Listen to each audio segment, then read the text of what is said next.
Good afternoon, everybody. Today is Friday, the 25th of March. We've got a couple of end of week 9 updates to just put everybody in the loop. The first one is around parent teacher interviews, which are scheduled for next week. So we have those across 4 days. Each stage has got 1 day scheduled. The simplest part of the arrangement is around interviews that occur between 11:30 and 2:45 as a start time. They're all going to be in the library for our mainstream students, and the Banksia interviews will be via the admin office up here in the Banksia room. So that's all fairly straightforward. The interviews that start at 3 p.m. To 5:45 p.m., they're going to be spread around the school because the library is used for other purposes at the end of the day. So you can see here on the screen that in this particular case, this is Monday's interviews. The red classes, which are 6B, 6C, and 5-6 EM, they're going to be in the staff room. So obviously that's around the back of the admin building, past 2B, and then into the staff room there. All those teachers will be there waiting for you. Obviously, we need parents to wait outside if you happen to arrive early. And the Year 5 classes being 5E, 5DZ, and 5C will be up in the last room on the kindergarten building. So it's in the Wattle building. There's instruction leader's office. They would be up there. On the next day, which is Tuesday, we have a really similar setup. The difference being that the Year 1 classes, you can see here 1B, D, and S, they will be in the staff room via the rear access, and the Year 2 classes will be in the IL room. On Wednesday, same again, but this time it's Year 4 around in the staff room, and Year 3 down in the instruction leader's office.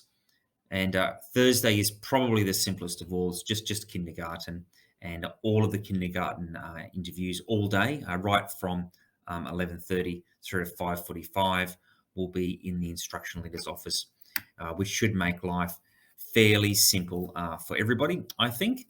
And hopefully be a good chance to catch up with your teacher, have a bit of a chat. Of course, if you're via Zoom, you would have received that information by now, and you can just log on. The teacher will have the log-ons on their computer here at school. The other update we have for this week is around the impact of COVID upon school. We've got a fair number of student absences, and you would have realised that you're kind of getting a notification every day about a member of our school community that has presented with COVID. There's a couple of things that everyone could really do to help us in this space. If the students are unwell, do please keep them at home, because we are required to send them home if they present with flu-like symptoms.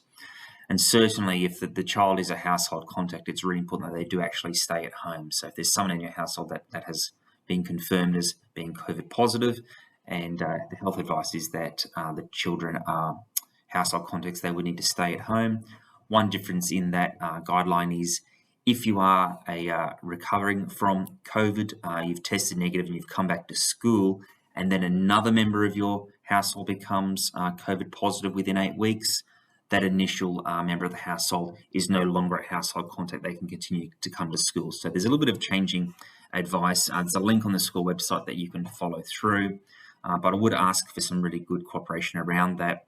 And of course, be conscious as we near to the end of the term that we're now within about 6 or 7 days that students or staff who become COVID positive near to the end of next week have the potential to not be able to go away for holidays. So that has a big impact upon all of us. We are experiencing a degree of impact upon our staffing levels as a result of COVID, and that has made for a few changes on a daily basis, and some of our routines are a little bit flexible at the moment, and it has slowed down the pace of some of the school initiatives that we are keen to be getting on with. But if you can work with us, that would be just fantastic. The important things being, please keep the kids at home if they're sick, keep us in the loop, and certainly if a child is a household contact, please continue to follow that health advice. It would just make everything much easier for us. Thank you, everybody. I do hope you have a great weekend. We'll see how we go with the weather, and next week, parent-teacher interviews. Thank you.